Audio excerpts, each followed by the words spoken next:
You know the routine. You've watched me do this with the others. How do you feel about that set? Into the microphone. That set was okay. Okay.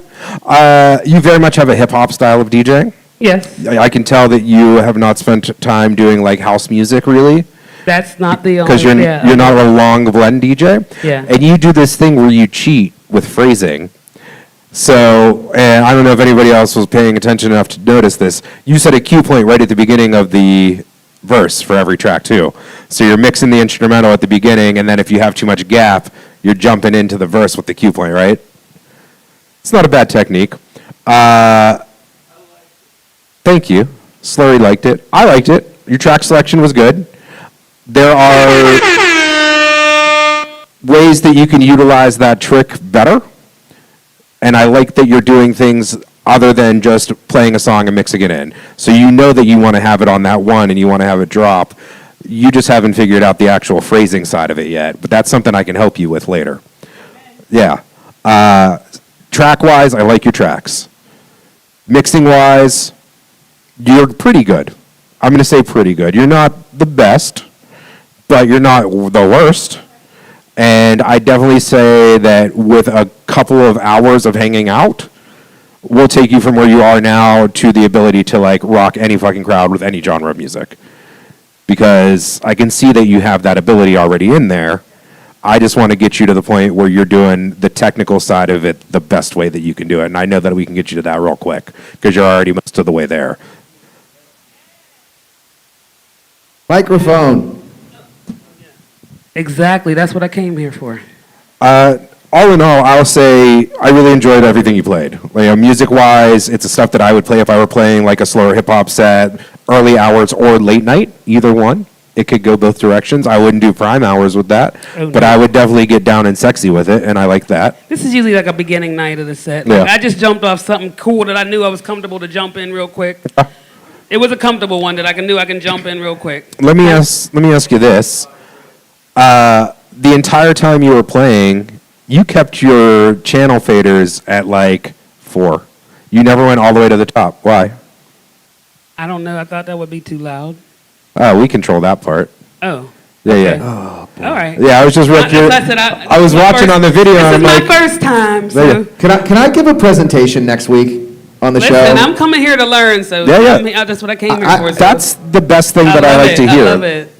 I want to put together a PowerPoint about the game I'm knob. excited. So you're used to DJing in like a nightclub setting without clubs, weddings, without a sound guy. Like no, I never have a sound guy. Okay, so when you have an actual sound guy, I can blast. You want to your gain staging is different than what you have somebody down the line controlling the actual volume of the stuff instead of you as the controller controlling the volume plateau of the club. So how you typically like would go to like 60% or 50% or whatever, we when it's done this way want you to go to we set it so the peak volume is where we want it, and then we can adjust down the line. This is just I know this from DJing in clubs that don't have sound guys, where it's your job to run the master knob or the volume, and you control the plateau of the music. That's been my life. Yeah. So when you got somebody down line, you can send it, and we'll adjust. He wants you on camera saying all that, because right now you're just talking out of your stomach on camera. So, like, how we typically want this is we want you to be here on the master. I got the controller on screen. This isn't something that you'll have to really deal, because if you're in a nightclub, this is your job. Right. You know what I mean? To keep you set the dynamics of the room and how you want it. So when we do this.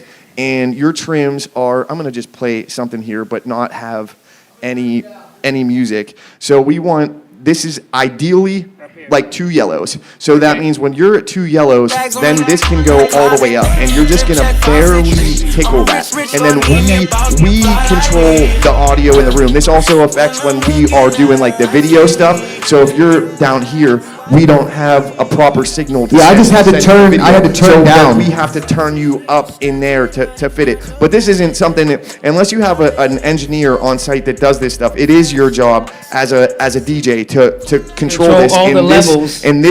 That's how you set, like, it's at 7 o'clock. You don't want it fucking Right, at blast 2 a.m. music, right. 2 a.m. music. So that's your job. But when you got somebody down here, that's where we want it. This stupid little line on the Pioneer mixer is where I always go Let's, to. That's unity. Right there. And then just two yellows, just a tickle Tickle of the the red. red. So it's not clipping. It's not not clipping, too loud. okay. And now, so this gear, you can run it up in the reds, and it's technically not clipping in the Pioneer stuff. But that isn't how we prefer. This doesn't have anything to do with you. I'm going to go on a tangent about regular DJs. We pick a spot where we want this. You can go up in the reds, but we don't set our shit up in the reds. We just don't do it. We want enough area to be able to go up in volume and down in volume. And that's what's called headroom. When you talk about headroom. The two yellows is the sweet spot for us, where if you have a quiet track or like it's not as loud, we can make an adjustment up to make that song match the dB of the room. Or if you have a too loud one, we can bring it down so we can control a consistent pace throughout the night. Because it's our job at the beginning of the night to have it quiet, middle of the night pretty loud, end of the night fucking smacking at the wind down, bring it back down. So that gives us the best suited ability to do our jobs down the line better. Yep. So, Period. I don't know, tidbit of Let's knowledge. let's do Thank this you. That real was quick. that was quite a lesson in about 5 So minutes. yeah, it's Let's, you didn't do anything wrong. That's just how you're used to DJing. So that's what you have to do in the club setting. But if you have an actual, I'm a one-man band. That's I'm what I just mean. telling you. I do it all. If you I have- started like that. If you have a That's how it goes. If you have a sound tech, just go ask him. Be like, hey, where do you want me at here? And Mike, put a song on and crank it up to the top on the controller so we can show how we control the volume in here and how loud we can actually get. press play. So you're queued up there, but TJ, AVTJ. Yeah, I got the final fader. You're at negative 25 on So- mine. Yeah, and I'm way up in the red. So like I Yes. said, it doesn't. So all you're doing is clipping. You're just Yes. making it's just making it distorted because I'm not going to let you get any louder anyway. It goes into our fail safes that we have to protect the equipment. So this stuff works time and time again. When we pick a DB that we want this stuff at, we do that to make sure our equipment functions time and time and time and time again. So we can continue to do this shit. And when you automatically go up into the reds, it doesn't mean that you're clipping, but you're automatically going into our compressors and limiters. Here you That saves go. our- Here you go. that saves When you our take sound a shower, there's a certain water pressure you like. Maybe a little more, maybe a little less. That's your nominal gain. Yes. So if I come at you with a fire hose, you can have a good time? No. That's the fucking amplifier in a nutshell. Yes, it's just that stuff, like I said, it doesn't always mean that it's actually clipping whenever it's in the red, because distortion can happen at different places, but it's where we pick a number where we want what we call unity to be that at. So on the then side. after that is where compressors, limiters, that's where you're going into our fail safes, which makes you sound shittier. So make yourself sound the best, DJ at 2 yellows, don't touch the fucking master, and don't be a dick. I can't make my mic sound distorted as I want to.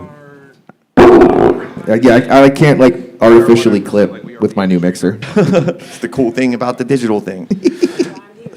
I'm glad you came because we need more people that actually want to grow and learn and do better at this shit. That's why I started doing this podcast with Dover Spike in the first place. Is like this community in Pittsburgh, or lack thereof, as I've seen it for many, many years.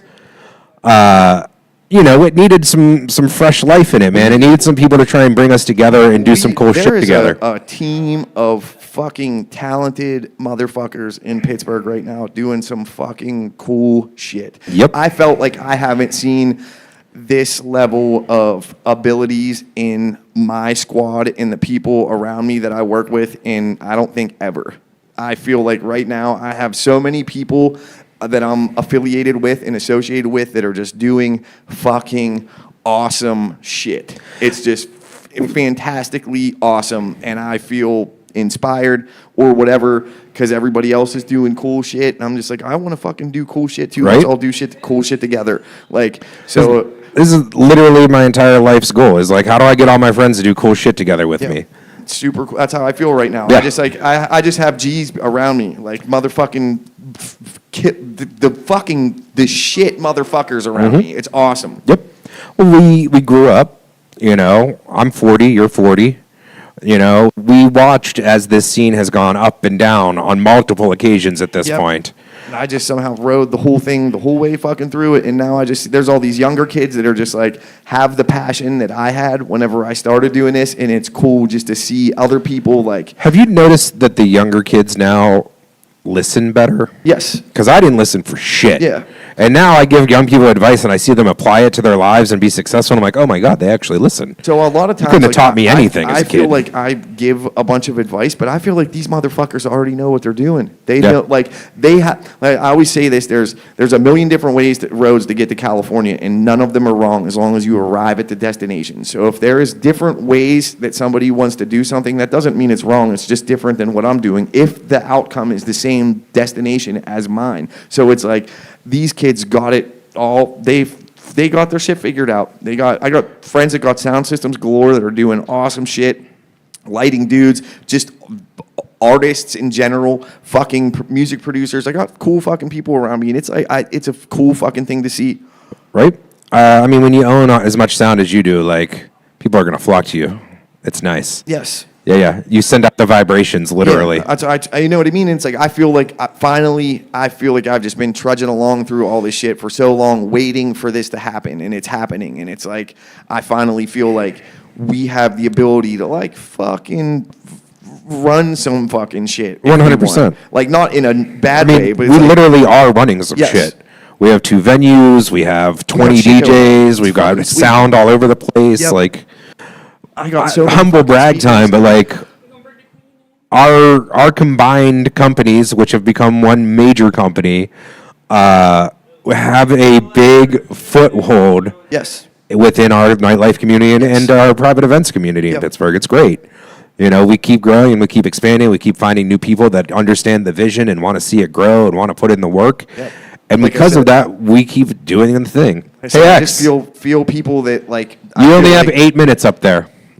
All right. I feel like there's like I said, there's the passion that I had whenever I started doing this. I can see it in the fucking kids' eyes. You know, I Yeah. had that same look. Like this shit is fucking cool, and they just want to be stellar at it. And that's that's what I want to do. I was like, bro, Yeah. I just want to be the shit. Like not in a like conceited way or whatever. I was just like, I want to do a really good fucking job at this and like learn how to do this my way. And that's what all the kids are doing that shit right now. And it's fucking cool. Shout out to all my friends, all of you. Yeah.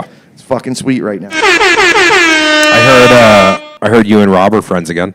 I was never not friends with Rob. Rob just needed some like He needed some guidance. there's a he point, needed there's a a time. point when like you know people just break up at some point in times like For sure. because we needed to go our own ways in order to do our own things, and we're both doing our own things, and that's all it was. I taught Rob a whole bunch of shit and like helped give him the tools in how to do this, and I just needed a change in my life, and that was a big part of I needed to separate myself and be my own Yep. lone wolf and go off. I need to do this stuff on my own because I've been doing it with other people for so long. Felt like it's the time for I get to do it. Yeah, I yeah. don't know if that's selfish or whatever. It's like Not at all. want I left some- the company I was with 2015 to do my thing. I need to do this for my own personal mental health and well-being and satisfaction. That's it. Yeah. He was excited that you guys were hanging out. I talked to him the other day. Like I said, I just, there was some personal things between me and him that's, it's dumb shit, but it's whatever. That doesn't change the fact that we've been friends for a really long time. And Yeah. shit, I don't nix out people that I'm friends with because friends go away and die, and you gotta Then you never the have friends them. that you have, man. You have any idea how hard it is to make friends at 40? That's what I'm Jesus. saying. That's the big thing right now. Is for the longest time I felt like I was just I had a couple friends, but now it's like I feel like I have fucking friends, Yeah. and I haven't had that since the last generation of people where everybody fucking Slurry, you're blocking the died. camera. Slurry, move. Thanks. Now I feel like I got that. There's people around that are cool and doing cool shit. Looks like we're putting 8 minutes on the clock.